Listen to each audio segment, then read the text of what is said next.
Hi guys, welcome back to my YouTube channel. If this is your first time coming across this channel, please don't make it your last. Subscribe, like, comment, and share this video if you end up enjoying it. And if you are a returning subscriber, hey love, welcome back to the channel. So in my previous video about the ALX Virtual Assistant Journey, I told you guys everything you needed to know about the ALX Virtual Assistant course, what ALX stands for, how I got to find out about the course, and the week one in my ALX Virtual Assistant Journey. So if you're yet to see that video, please go back and watch it. So week two kicked off with them introducing us to peer reviews and peer grading. So peer reviews and peer grading simply means that you have to review the milestone of another peer like you, somebody just like you, that is also taking the ALX Virtual Assistant course. So you have to review their milestones and grade them. So this was also a requirement before you would graduate from the ALX Virtual Assistant Journey. So for example, if you have been assigned, because definitely if you submit your, once you submit your milestone, the following day, ALX assigns everybody a peer to grade. You could get 1, you could get 2, but the maximum was 2 for you to review their milestones and grade them. And if you fail to do that, at the end of the day, you would not graduate from the course. So we're introduced to that and we're taught how to do that without bias, and how to properly grade and be sure that you have done that, and your answers or your marks have been submitted successfully.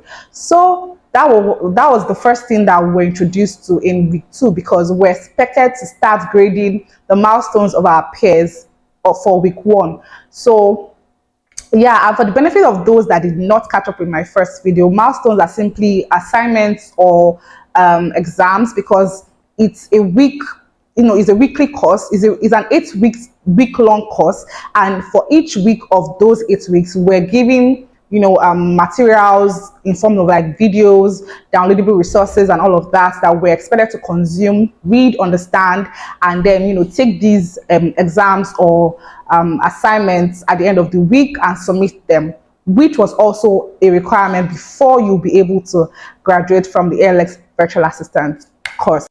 In week 2 of the ALX Virtual Assistant Journey, we're encouraged to constantly check the resources and announcement channels, because useful information that are beneficial to our growth and development in the course would be shared on these platforms. So to avoid missing such useful information, we're encouraged to constantly check those platforms, and as well as engage with our squads on our squad channels. So we're divided into squads because we're a lot in number, and that number would have been too much for them to handle in terms of like grouping us. So they split us into squads, and we're all added to our squad groups on Slack, which is more like a group chat basically, where you get to interact with your peers, you discuss issues, you share ideas, you solve problems, and all of that. So we're shared and divided into such groups, and we're all added to our individual group channels on Slack, and we're encouraged to also engage with our peers on those channels. A virtual assistant is a strategic partner who adds value and makes the client's life more easier by performing specific tasks for the client, thereby giving the client much more time to concentrate on achieving other goals. As a virtual assistant who adds value, there are some certain skills that you're expected to bring to the table. These skills are grouped into 3 parts. The first one are the soft skills, otherwise known as the professional skills, and there are the hard skills, also known as technical skills, and there are the tools. I'll briefly talk about these skills individually. So for the soft skills, they refer to those attributes, those traits and habits that you have built over time. Now, these skills are considered very important because you can apply them to any field, any career, any profession. These skills refer to skills like proactiveness, time management skills, organizational skills, and all of those other soft skills that I'll mention subsequently. So your technical skills refer to those things that you need to know, those abilities you need to have in order to perform or carry out specific tasks.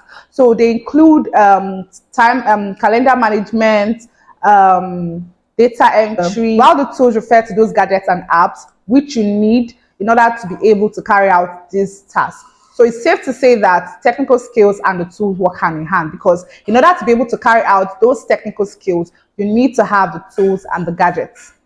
We also talked about the importance of knowing why you're doing what you're doing and if it is truly something you're passionate about doing. They ask us questions like, why do you want to become a VA? Do you really know why you want to become a VA? Or are you doing this because every other person is doing it, or because you bumped into this course and it is free? It is important for you to know that, assisting people and carrying out administrative tasks or duties is something you truly understand the implications and something you enjoy doing as an individual, because different professionals have their different reasons for hiring a VA, because there are so many different tasks that can be carried out by a virtual assistant, which we are going to be discussing in subsequent videos. But there was a very important need for us to understand why we're doing what we're doing and if we really enjoyed doing what we're doing. We also talked about things that make you a good virtual assistant. So as a virtual assistant, you're considered a problem solver. Most of your duties or roles as a virtual assistant involves you solving problems for your clients. So it is very important for you as a virtual assistant to understand your strengths, your weaknesses, your high points and all of that, because like I said earlier, different professionals or different stakeholders have their different reasons for employing a virtual assistant. So you need to know where your strengths are. For example, you're a virtual assistant and you are very, very good with client inbox management and email management and calendar management and all of that, and you're not so good at planning travel itinerary. And then you're on a platform like say Upwork, where you get freelance gigs, and because you're desperate to get a freelance gig,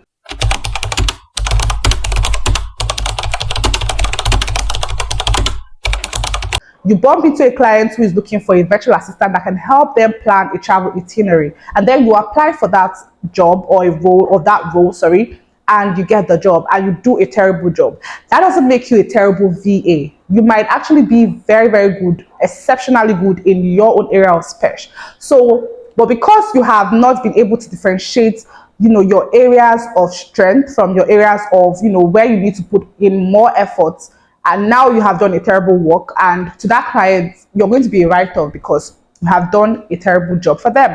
So it's important for you to know areas where you need to put in more work and improve yourself, and areas where you're not just interested in as a virtual assistant, and areas you know that these are your strengths and these are areas that you actually enjoy doing as a virtual assistant. To be a successful virtual assistant, your mindset matters a lot.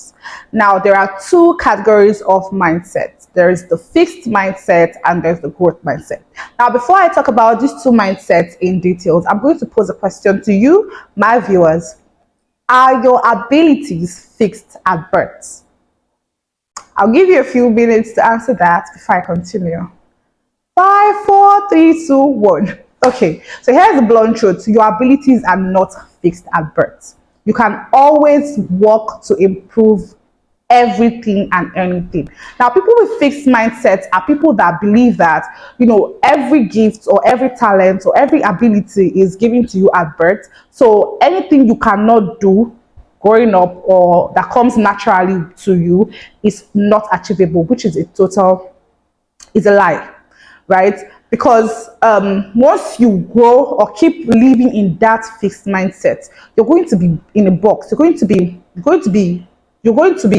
at a party. You're going to be so stagnant. Like the possibilities of you improving in anything that you do, they're going to be the chances of you improving or becoming better at anything and anything at all in life, they're going to be very slim, because you already have that mindset that, oh, I can't do this, or because I wasn't born with this talent, therefore I cannot do it. There are people that are born and they learn to dance. There are people that are born and they learn to, let me even talk about technical skills that we have now. There are people that are born, they're not born and they know how to code from childbirth. There are people that, nobody is born with any skill. That's basically what I'm trying to say. Nobody is born knowing it all. Everybody is born trying to figure it out. So if you live and dwell in the fixed mindset, you better wake up and leave that right now, because the growth mindset is the in thing. Growth mindset is you having the understanding that everything is achievable, that if you put your mind to it, you're going to learn it, you're going to become better, as long as you're willing to improve, as long as you're genuinely interested in that particular thing. So to be a good virtual assistant, you have to have a growth mindset. You have to understand that everything is achievable, because there are tasks and duties, especially if you're working as a permanent virtual assistant for somebody. Like, it's not like you're doing a freelance job or somebody just hits you up, okay, you know what, help me do this. You're working permanently with somebody, and there are going to be times where there are tasks or things that come up impromptu, or times where you have to take a decision for whoever you're managing and all of that, and you'd be confused or stranded if you have a fixed mindset, because you're always going to have that mindset that I can't do it, I can't do it, it's too much, it's too hard for me to do. But when you have that growth mindset, you're going to explore a lot of multiple options, a lot of several ways. You're going to look for how to do it. Like, you're going to do it. It's going to be a do or die affair for you, really. So you have to have that growth mindset, and growth mindset works hand in hand with grit. Grit is just you having perseverance, having that strong will to say, you know what, I want to do this thing and I'm going to do it. So to be a very good virtual assistant, to be a successful virtual assistant, you have to have grit and growth. You have to have that strong will to say that, yes, this thing, we're going to do it. And because I don't know how to do this thing originally, doesn't mean I cannot learn to do it. Doesn't mean I cannot try to do it and be good at it, and even better than people that feel like it comes to them naturally.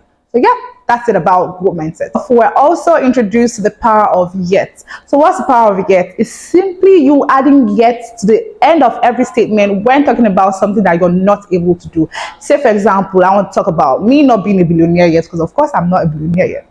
So I could say something like, I am not a billionaire yet, instead of just leaving it at I am not a billionaire. Now, having that yet mindset would give you, would put that consciousness into you that, this is something that you have not achieved yet, but you want to achieve, and you would like to achieve, and you would want to work towards achieving it. But when you say, upfront, I'm not a billionaire yet, I'm not a billionaire, sorry, you just leave it at that. Yeah, I'm not a billionaire, so I'm not the only one that is not a billionaire. But when you add yet, like, look how it sounds. I am not a billionaire yet. It sounds like, oh yeah, I'm not a billionaire yet, but we're on the way towards being a billionaire. So that's just an example, right? So it's just you having that consciousness that consciousness that everything is achievable, that once you set your mind to it, you can become better, you can grow, you can learn any skill, you can acquire any skill, you can become anything you want to be, as long as you put your mind to it, which is an essential mindset for you to have as a virtual assistant. So start practicing today. Start adding yet to all those things that you want to achieve but you have not achieved yet. If you want to be a business mogul, you could say, I am not a business mogul yet, instead of just saying I am not a business mogul, right? So that brings me to the end of today's video. Hope you enjoyed watching as much as I enjoyed sharing my ALX virtual assistant journey week 2 with you guys. Hope to see you in subsequent videos. Bye.